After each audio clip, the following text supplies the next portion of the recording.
ចិត្តនៅតែមានភ្លេងបើមកអង្គុយម្នាក់ឯងក្នុងហាងតូចកែស្រានៅក្នុងដៃ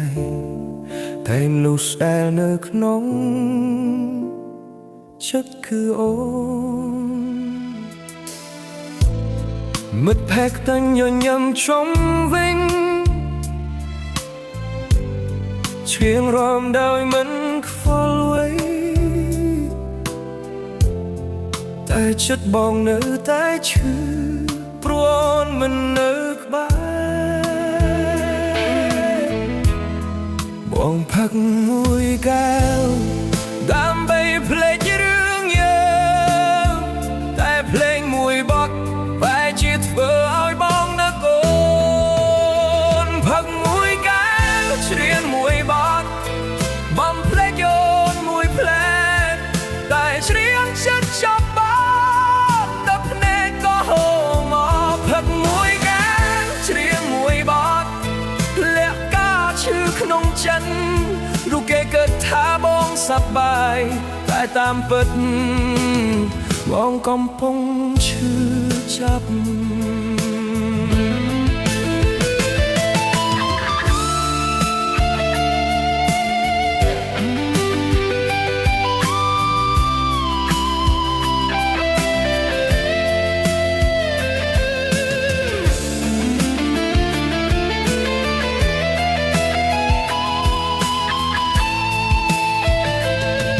បទចាស់ដែលធ្លាប់ស្ដាប់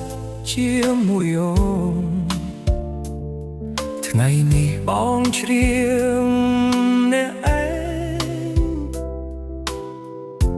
កូនលេងដែលធ្លាប់មានអូនថ្ងៃនេះសល់តែស្រមោលអតីតហឹកស្រាកាន់តែច្រើនបេះដូងកាន់តែឈឺព្រោះរាល់ភ្លេងដែលលេងសុទ្ធតែធ្វើឲ្យនឹកអូនបាទផកឲ្យភ្លេចអូនបានបងនឹងផាត់រហូតដល់ភ្លឺតែបេះដូងមិនស្ដាប់ហ៊ាននៅតែហៅឈ្មោះផឹកមួយកែវច្រៀងមួយបទបំភ្លេចអូនមួយភ្លែតតែពេលភ្លេងឈប់លេងភាពឯកាក៏ត្រឡប់មកវិញផឹកមួយកែវច្រៀងមួយបទយប់នេះបងនៅតែម្នាក់ឯងច្រៀងរហូតដល់សំឡេងស្អរតែចិត្តបងនៅតែនឹកអូ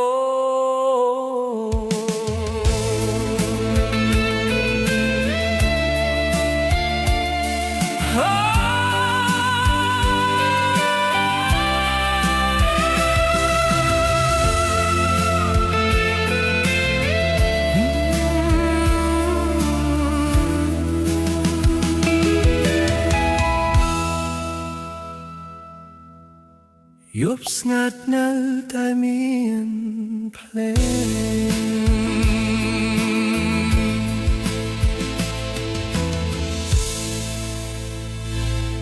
យប់ស្ងាត់នៅតែមា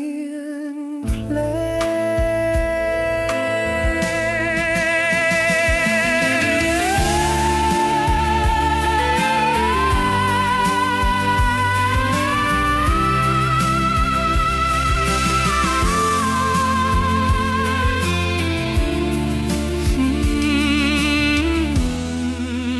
ស្ងាត់នៅតែមានភ្លេង